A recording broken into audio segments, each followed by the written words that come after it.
بلکہ تحقیق یہ ہے کہ جو مدرس مدرسے میں تنخواہ نہیں لیتا اس کو بھی نکالنا چاہیے، وہ مفسد النیہ ہوتا ہے، وہ آئے گا نہیں، کہے گا میں تنخواہ تھوڑا ہی لیتا ہوں، طالب علموں کا ٹائم غرق ہوگا۔ شیخ الحدیث نے آپ بیتی میں لکھا ہے کہ بغیر معاوضے کے مدرس نہ رکھا جائے، کیونکہ وہ تدریس میں مخلص نہیں ہوگا۔ اور جو لوگ کہتے ہیں ہم پڑھ کر سناتے ہیں کچھ نہیں لیتے ہیں، اگر وہ جائز سمجھتے ہیں اور نہیں لیتے ہیں تو ٹھیک ہے، لیکن اگر وہ ناجائز سمجھتے ہیں تو وہ فسق و فجور میں مبتلا ہے۔ حدیث کے مقابلے میں فقی کا قول معتبر نہیں ہے، اور یہ فقہاء کا قول بھی نہیں ہے۔ اس سلسلے میں ہمارا رسالہ شائع ہوا ہے، دینی امور پر اجرت لینا جائز ہے۔ یہی پہلے فتوے کی شکل میں تھا، اور اس وقت اس کا نام تھا فتویٰ بابت اکرام حافظ۔ ہمارے احسن الرسائل شائع ہو گئے ہیں، کچھ دنوں بعد گیٹ کے کتب خانے میں رکھ دی جائے گی، آپ خرید لیں اپنے لیے۔ اس میں یہ رسالہ موجود ہے، دینی امور پر اجرت لینا جائے۔ قرآن کی پہلی سورت ہے سورت فاتحہ، اور اس کے فضائل میں ہے کہ ابو سعید خدری نے ایک بیمار پر 3 دن 3 رات تک پڑھا اور اللہ تعالیٰ نے اس کو شفا دی، اور انہوں نے حضرت ابو سعید کو بھیڑ بکریوں کا ایک ریوڑ دے دیا ہے، اور یہ تکریم و تعظیم تھی ان کی طرف سے، اور نبی نے اس میں اپنا حصہ مقرر کیا۔ یہ جائز اور درست ہے۔ حافظان صاحبان رمضان میں پیسے تو لیتے ہیں، لیکن اجعلوا لی سہما، میرا حصہ نہیں دیتے۔ مولیانو سره جګړه وکړو، مناظرې زما کیږي، زور ته فتوی ماته و بوډو او پیسې دیوالی کوړته وسی الکه ماتم راړه، اجعلوا لی فی سهما واضربوا لی فی سهما۔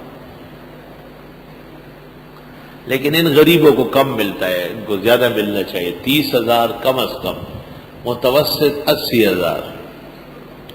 اور خدا توفیق دے مسلمانوں کو تو قرآن شریف کے اکرام میں تراویح والے کو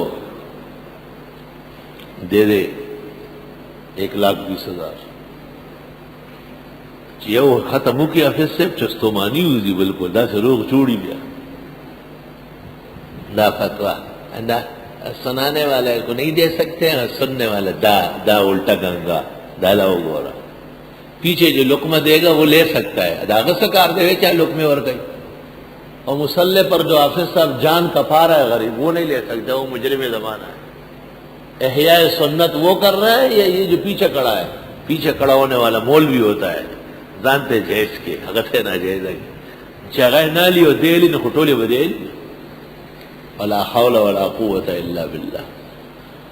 اور ابن عابدین نے جو لکھا ہے ان الاخذ والموتی آثمان، لینے والا دینے والا دونوں گناہگار ہے۔ میرا چیلنج ہے ابن عابدین سے پہلے دنیا کے کسی فقی سے یہ جملہ دکھا دے کوئی۔ یہ ابن عابدین نے فتاوی کنیہ سے لیا ہے۔ فتاوی کنیہ کے شروع میں لکھا ہے کہ 2/3 مسائل معتزلہ کے ہیں۔ یہ اعتزال کا مسئلہ ہے۔ معتزلہ کے نزدیک میرے پڑھنے سے آپ کو فائدہ نہیں ہوگا، تو جب میرے پڑھنے سے آپ کو فائدہ نہیں تو آپ مجھے کیا دے رہے ہیں؟ اہل سنت کے نزدیک ایک کے پڑھنے سے سب کو فائدہ ہوتا ہے، سب مل کر کے اس کو پیسے دے سکتے۔ اللہ استاد گرامی قدر حضرت بنوری نے معارف السنن میں لکھا ہے کہ دنیا کے امور پر قرآن شریف پڑھ کر اجرت لینا بالاتفاق جائز ہے، البتہ ایصال ثواب کے لیے جو پڑھا جاتا ہے اس پر منع کیا ہے۔ لیکن شیخ لکھتے ہیں وَالْعِلَّةُ تَقْتَضِي أَن تَعُمَّ، علت تو تقاضا کرتی ہے کہ بالکل جائز ہو۔ امام الاثر مولانا انور شاہ فرماتے ہیں کہ لوگ امور دنیا کے لیے جائز کہتے ہیں اور امور آخرت کے لیے منع کرتے ہیں۔ وَأَنَا أَكُفُّ لِسَانِي عَن مَنْعِهِ، میں اپنی زبان کو منع کرنے سے روکتا ہوں، ہاں منع کرنا نہیں کہوں۔ شان ورشا حوالہ اس کتاب میں موجود ہے، دینی امور پر اجرت لینا جائز ہے یا اکرام حافظ۔ عالمین، عالم کی جمع ہے، عالم، عالم ظہور کو کہتے ہیں، ظہور، عالم الدنیا، اس کو عالم شہود بھی کہتے ہیں، عالم ناسوت بھی کہتے ہیں، عالم الاجساد بھی کہتے ہیں۔ دنیا کو کہتے ہیں عالم ناسوت، عالم شہود، عالم الاجساد۔ مرنے کے بعد عالم برزخ ہے، سوتے وقت عالم نوم ہے۔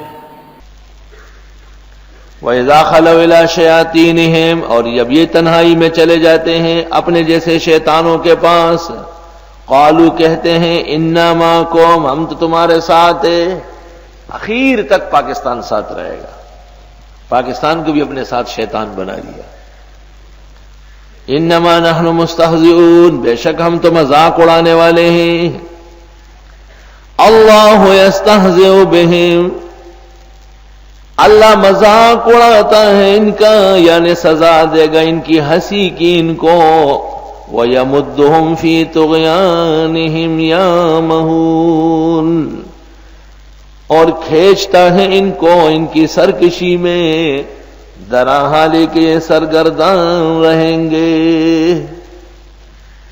فی طغیانہم متعلق ہے وَيَمُدُّهُمْ کے فعل سے، یعمہون سے متعلق کرنا درست نہیں ہے، جیسے دہلی کے بعض ناقبت اندیش ترجموں میں شیخ الہند نے یہاں تعلیق میں ان کا رد کیا ہے، کیونکہ اگر فی طغیانہم یعمہون کے متعلق ہو جائے تو یہ ترجمہ اہل سنت سے ہٹ کر معتزلہ کے مطابق ہو جائے گا، کیونکہ معتزلہ کے نزدیک قبح کی نسبت الی اللہ نہیں ہوتی، ان کے ہاں اللہ خیر کا تو خالق ہے، شر کا نہیں ہے، اور ہمارا ایمان یہ ہے کہ والقدر خیرہ وشرہ من اللہ تعالی، خیر اور شر دونوں کا خالق اللہ تعالی ہے۔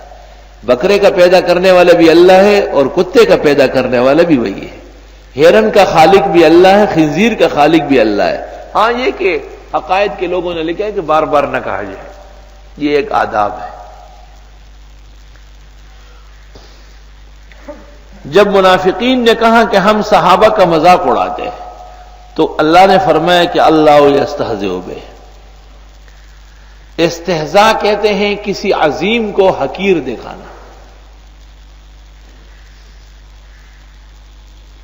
استہزاء کے معنی ہیں استحقار الکبیر والعظیم،